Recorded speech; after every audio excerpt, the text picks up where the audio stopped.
If you're new to 2xKO or fighting games in general, you might have had the following experience. You do the tutorial to learn how to play, jump into a match, and your opponent starts attacking you. Not able to remember everything on the spot, you end up randomly pressing buttons, hoping for a hit to land. Whether you end up winning or losing, you're not sure why. Then you realize there are people who seem to really know what they're doing, and the voice in your head starts telling you that you are bad at fighting games and don't belong here. It may be counterintuitive, but knowing you're bad at fighting games actually makes you fit right in with everyone else in the fighting game community. In FGC language, someone who is defeated easily is called free, and it comes from the arcade days where if you could beat your opponent, you could keep playing for free while the loser had to pay more coins to try again. Of course, no one wants to be easy to beat, but everyone, including the best players, experience what it's like to be free, and this shared experience has become a ritual. At the end of each EVO, they play a clip of a classic Hong Kong film where the hero releases the prisoners and says, Yeah, it's a funny meme at this point, but the deeper meaning behind it is that knowing you're free means you have the humility to learn and get better. The very act of watching this video right now means you have this mindset, and I'm going to show you the one thing you need to know that will unlock an entire genre's worth of strategy. It's going to sound crazy, but that one thing is blocking. Blocking is as fundamental to defense in fighting games as walls are to first-person shooters. The problem is that blocking is not intuitive in the way hiding behind a box is in Valorant. We've all played hiding games as a child, but not every child has learned how to block overheads. What do you got? But blocking is not exciting. An Australian fighting game player who was being coached half-jokingly said, "I didn't pay $60 to block." There's a lot of good news, however. 2xKO is free to play and thus free to block, and the concept of blocking only takes 3 minutes to learn. The best part about learning how to block is that it will open up an entire new genre of gaming for you, and earning your wins with these strategies in a fighting game is one of the most rewarding gaming experiences you can have. The best part is, you already know about movement and attacking from other games, so blocking is just one more thing. After watching this video, you'll start to see the strategy in 2xKO matches and hopefully apply them yourself. Ready? Let's go. Blocking in a fighting game allows you to take a hit without suffering any damage, or minimal damage depending on the blocked attack. The blocking system in 2xKO has been in fighting games since the 80s and hasn't really changed much, and the game even still uses the 8-directional control scheme. The command is, hold back to block. This phrase has become a sort of secret handshake or even a shibboleth in fighting game circles because it is unique to fighting games and it indicates knowledge of how to play without random button mashing. But note that in 2xKO, it will instruct you to hold away instead of back. It's the same concept, just different terminology. If you ever need a glossary for fighting games, the one by Infill is the gold standard. So on the 8-way controller, hold away to block while standing. This is called high block, and yeah, your champion will walk backwards, don't be alarmed. Hold down away to block crouching. This is called low block, and in the air, you can hold any away direction to air block. Now, note that the direction to hold away flips when your opponent is on the other side. This matters because side switching happens suddenly and often, and on purpose by attackers to make it harder to block. So why are there 3 types of blocking? Because it allows there to be different types of attacks, each one beating certain types of blocking, but not others. Every champion has 3 different attack types, which are high, mid, and low. To identify them, high attacks are usually attacks from the air, mid and low attacks are usually from the ground, and low attacks are usually crouching attacks that look like they are aiming for your legs or ankles. To know for sure, you can check in training mode.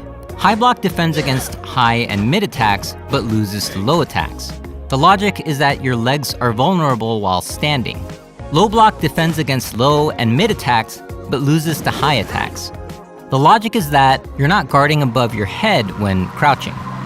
Air block defends against all 3, high, mid, and low attacks, but you have to be in the air to do it. The logic is, I don't know, this is just video game logic. The general blocking strategy is to high block when your opponent is in the air and low block when they're on the ground. But a good blocker can be like a turtle So they gave everyone a move that beats all forms of blocking called throw.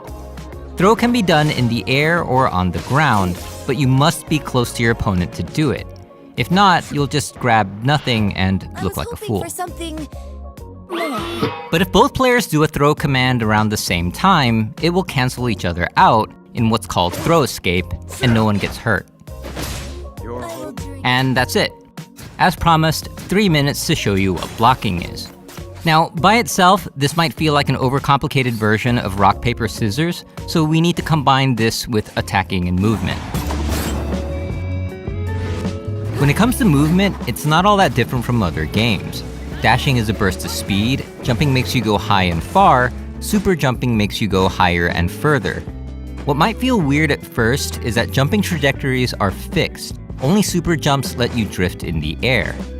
Also, some privileged champions can dash in the air. The most important things to know for 2x KO is that there's a tiny window where you cannot block while dashing. There's a tiny window where you cannot block when starting a jump. People get hit here a lot when trying to jump away from an attack, so be careful. Lastly, jumping will dodge ground throws. Hit the fool on the way down. That's it for movement. Now for the fun part, attacking. In League of Legends or Valorant, you can move and attack even while getting hit. It's almost like they don't feel pain. But in 2x KO, getting hit clearly puts your champion in a lot of pain. Just look at the animation. During this pain animation, you cannot attack, cannot move, cannot tag, and cannot block until the animation finishes. You're momentarily stunned, which is why this state is called hit stun. If you get hit again while in hit stun, then it's called a combo, and this counter pops up counting how many hits there are in a row.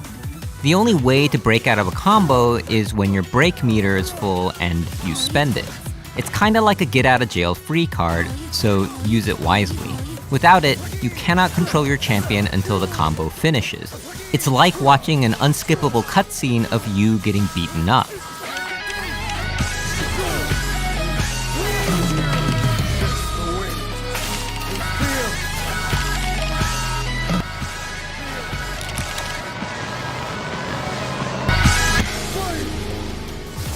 Because almost any hit can lead into a long and damaging combo, you really do not want to get hit.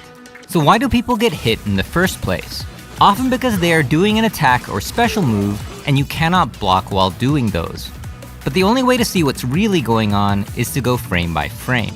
Historically, fighting games were played at 60 frames per second, so one frame is measured as 1/60th of a second. Every attack animation has 3 parts that each last for a certain number of frames. The first part is just winding up for the attack, so it doesn't do any harm. The second part is where contact is made and damage done, and the third part is a follow-through animation which also does no damage. These are called startup, active, and recovery frames, and it kinda reflects how martial arts work in real life. Nobody can punch, kick, or slash without startup frames because that would be superhuman and look super weird. Because you cannot block during an attacking animation, the startup and recovery frames are great windows of opportunities to hit someone. But they are tiny windows, so timing is everything. A difference of a couple of frames can determine who gets to do their combo and who has to watch the unskippable cutscene. Here's why. If 2 Dariuses do the same attack at the exact same time, both will trade hits and both will be in hit stun, so no one gets comboed. But say Pink Darius presses the button 1 frame sooner. He then completely wins the exchange and puts Blue Darius in a devastating combo.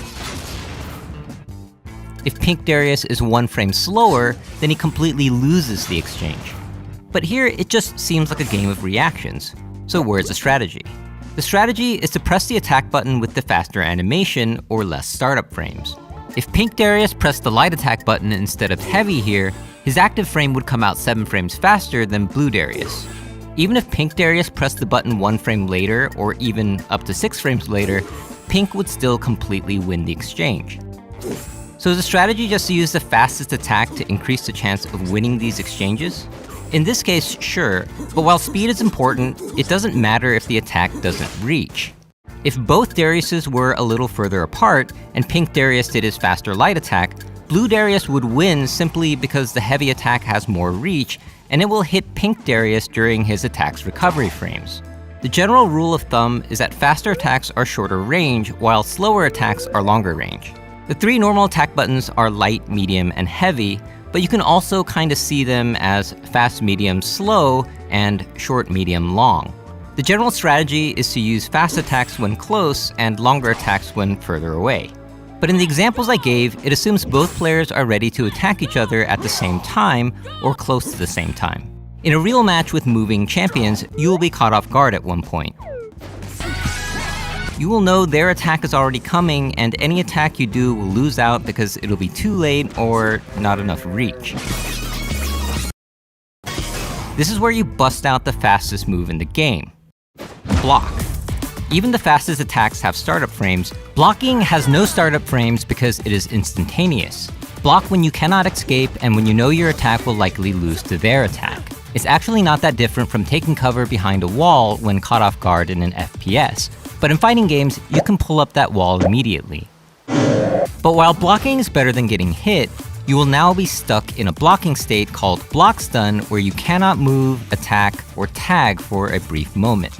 Blocking a series of attacks will keep you in block stun, and in 2x KO, this will happen a lot. However, this is not an unskippable cutscene. You can still do like 4 things. Switch between high block and low block, push away your opponent with push assist, try to get away yourself with retreating guard, and if you have it, break. These defensive mechanics will save your life. But you will not be able to block everything, and you will eventually get hit and knocked down. In a knockdown state, you also cannot move, attack, or tag, and it starts from the hit or throw that knocked you down and ends when you get up again. But the knockdown states are more merciful because you are invincible for much of its duration, which is indicated by this white outline on your champion. But your opponent will not be merciful and will be ready to hit you as soon as you get up again. They can even time their attack so their active frames hit you the moment your attack starts, guaranteeing you will lose the exchange. Luckily, you can choose one of 3 locations to get up to be a harder target, and there is the get up attack option that has invincible startup frames, but be careful. It also has lots of recovery frames, leaving you vulnerable. One last note is that knockdown states can happen in the air too, also with multiple positioning options. So now I've described the 4 states you can be in that does not let you freely move or attack, basically the ones that make you stuck. You can only move or attack when not in any of these 4 states, and for reference, we'll call this the ready state. The reason why hold commands are so effective, like blocking, jumping, and get up options, is because you can hold during a stuck state so that the command will activate as soon as you get to ready state.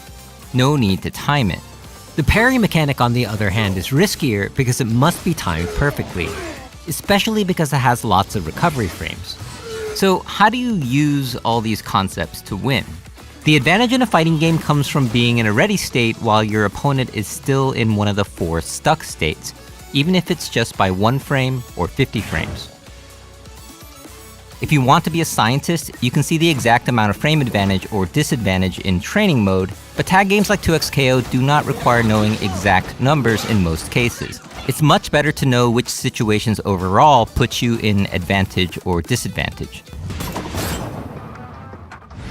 I'm going to give you some common examples so you can get some ideas on how to form your own strategies. At the beginning of the match, neither player has advantage or disadvantage, which is why the situation is called neutral. The goal is to put yourself at advantage to maximize your chance of landing a hit while not getting hit yourself. The strategies for neutral are endless, but I will start with the most basic one. Walk up to your opponent and hit them. If this sounds like a terrible idea, then congratulations, you are thinking strategically. Darius with his long reach will chop you long before you get to him. But if Echo jumps at him right before, Darius would whiff his attack and be stuck in an attack state where he cannot block. Echo, still in ready state, is free to strike. Hitting someone on their attack's recovery frames like this is called a punish, and a message will pop up. Let's rewind, but this time, Darius does a faster attack, allowing him to get to ready state before Echo reaches him. With both in ready state, there are many possibilities. 1. Echo attacks, Darius blocks. Blocked jumping attacks give the attacker serious frame advantage because the landing cuts off the attack animation and puts them in ready state immediately. Still stuck in block stun, Darius attacking here would be super risky. 2. Echo attacks, Darius does down heavy. The startup frames of down plus heavy are invincible to air attacks, so it is designed to be what's known as an anti-air. If in pulse mode, mash light to do a combo right after. 3. Darius does down heavy and echo blocks. Advantage can vary here depending on the timing. 4. Both block and have a stare down. This often ends with one throwing the other and putting them in a knockdown state. The forward throw in this game is special because the downed player cannot choose where to get up like in normal knockdown situations. This is called a hard knockdown, and every champion's throw should give plenty of frame advantage to attack before their opponent can. With the target locked down, the attacker can plan it so the opponent won't know what attack will happen upon getting up, or even bait them. Another situation where an attacker can get serious advantage is with lingering projectiles or bombs. This is because by the time the defender gets in block or hit stun, the attacker is already in a ready state able to move around. Echo players love playing keep away while throwing time winders and dashing in when one makes contact. And Jinx players can even combo hit stun from projectiles from full screen. But the ultimate advantage comes from a tag assist because your point character can be in ready state the entire time. It has the out-of-body benefits of projectiles, but you can call a tag assist while moving and attacking, so they can protect you both on defense and offense, and it will let you extend combos. In the earlier example, if Echo jumped at Darius with a tag assist, it would beat his down plus heavy, and you can combo off the hit stun. Yes, it's that good, but be careful. Tag assists can get hit, so you risk getting both your champions killed at the same time. Sometimes it's just better to block. This is a lot to absorb, but at least now you know how these games work. If you're ready to break in and give the game a go, here are some good final things to know. Use a controller you are so comfortable with that you can access the button you want immediately. This matters because in fighting games, timing is everything. Almost any controller can be good, and the best players do not all use any one type. Just avoid analog sticks for your directionals if you can avoid it. Timing takes time. Ask any musician. In fighting games, you are also timing things under pressure. You will mess up your inputs and die for it, but so will your opponent. Over time, this will happen less and you will get better. Take advantage of Pulse, the game's auto combo system. When starting out, finding ways to land the hit that leads to a combo matters more than optimizing combo damage. When you feel ready, you can practice manual combos. These are super satisfying to land in a match. If you don't want to learn 2 champions now, use the Juggernaut or Sidekick views. These are very viable and let you main just one buffed champion. Duo mode lets you play co-op with a friend, which is fun and eases the pressure. Best of all, winning feels twice as good while losing feels half as bad. Lastly,